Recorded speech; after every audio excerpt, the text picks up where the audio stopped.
किसी व्यक्ति ने सवाल किया एक दूसरे से कि यार तू क्या करता है, क्या काम करता है। तो जवाब दिया उसने, मैं कविता लिखता हूँ, मैं कवि हूँ। तो जवाब मिला, तो बहुत अकेला है यार, फिर तो कविता लिखता है, अकेला है तू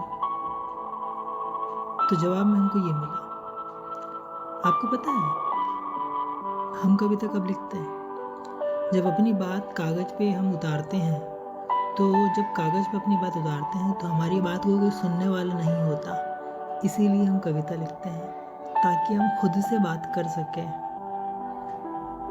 तो बहुत ही डिसेंट सा जवाब है ये, और क्या कहें। किसी शख्स ने मुझे, ख़ास शख्स ने मुझे कहा था एक दिन, उसके लिए ये चीज़ें हैं, कुछ कह रहा हूँ तो ध्यान से समझना।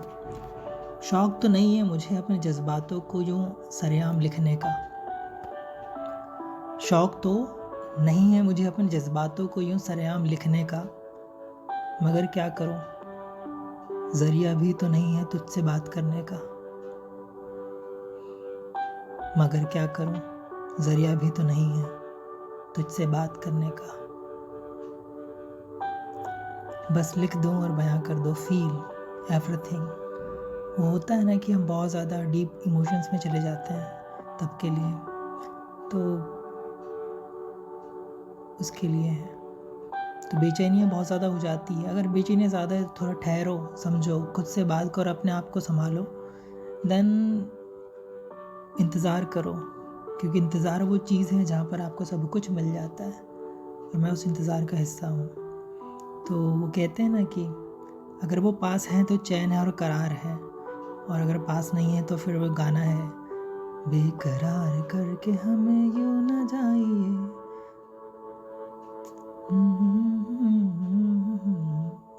सो वो गाना बन जाता है। तो उस फासले के लिए कहा है।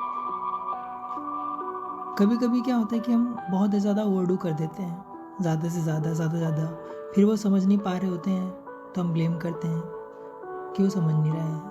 असल में ऐसा नहीं है, हमें रुक जाना चाहिए, ठहरना चाहिए कि नहीं समझेंगे, आज नहीं कल तो चीज़ें क्लियर होंगी, ज़रूर होंगी।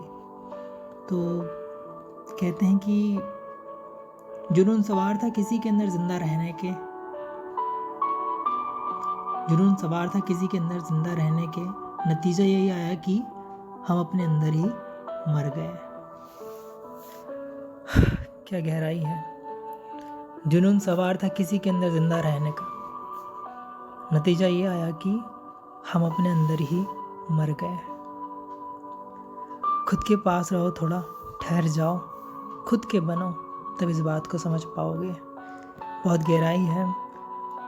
तो बातों को बयान करने के लिए काफ़ी चीज़ें चाहिए होती है, और बैक पोर्शन में आपको अंदर से बहुत मजबूत बनना पड़ता है। सामने वाला जो है वो ये सोचेगी कि कमज़ोर है, लेकिन इंटेंशनली नहीं।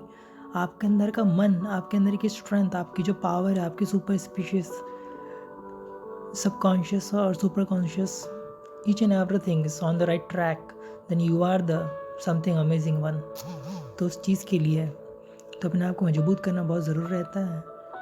कुछ ऐसे करो कि सामने वाला समझ ना पाए अपने आप को मजबूत, और फिर आप खुद से कहो मुलाकात करने के दौरान कि चलो ना, खुद से एक मुलाकात करते हैं, आज शाम तुम्हारी और मेरी बात करते हैं। तो काफ़ी चीज़ें हैं। फिर कहते हैं कि बहुत चल लिया तुम तक, मैंने इतनी कोशिशें की, 1000 कोशिशें की, कई हर रास्ते अपनाए, हर एक वाक़या अपनाया, लेकिन कहीं से कोई रिस्पांस नहीं आया, कहीं से कोई रिस्पांस नहीं आया।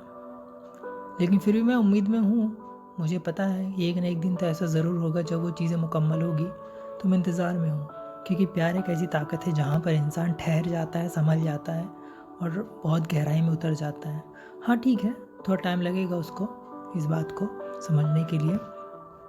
तो कुछ अल्फाज छोटे से समझते हैं इस बात को कि बहुत चल लिया तुम तक, अब ये फासले कम करने की बारी तुम्हारी है। बहुत चल लिया तुम तक, अब ये फासले कम करने की बारी तुम्हारी है। तुम यहाँ तक आओगे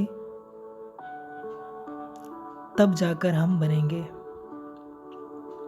तुम यहाँ तक आओगे ना, तब जाकर हम बनेंगे, अब बारी तुम्हारी है। राउंड अप करते अगेन। कहा है उसने तुम यहाँ आओगे ना, तब जाकर हम बनेंगे, अब बारी तुम्हारी है। तो इस कहानी के पोर्शन में सारी की सारी स्टोरी लाइन में अगर देखा जाए कंसेप्ट में, मुझे 3 बातें कनेक्ट कर गई। पहली तो लास्ट में कहूँगा, पहली ये है कि जुनून सवार था किसी के अंदर जिंदा रहने के नतीजे ये आया कि हम अपने अंदर ही मर गए। दूसरा, बहुत चल दिया तुम तक, अब ये फासले कम करने की बारी तुम्हारी है। ये इसीलिए क्योंकि बहुत कोशिशें कर ली हर तरफ से, तब ये सेंटेंस कहा जा रहा है।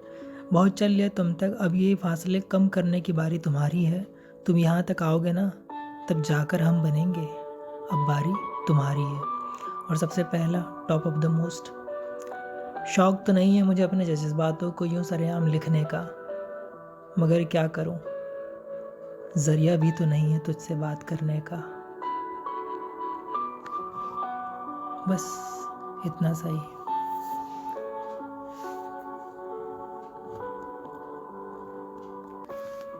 तो ज़िंदगी को समझना और उसकी गहराई में उतरना हर किसी के बस की बात नहीं है। जैसे जैसे एज जब बढ़ती है तो इंसान के अंदर की मैच्योरिटी और उसके अंदर का एक यूनिक आइडेंटिटी जो ऑटोमेटिक क्रिएट होती है, तब हम समझ पाते हैं कि यार इंसान वाकई में बहुत गहरा था।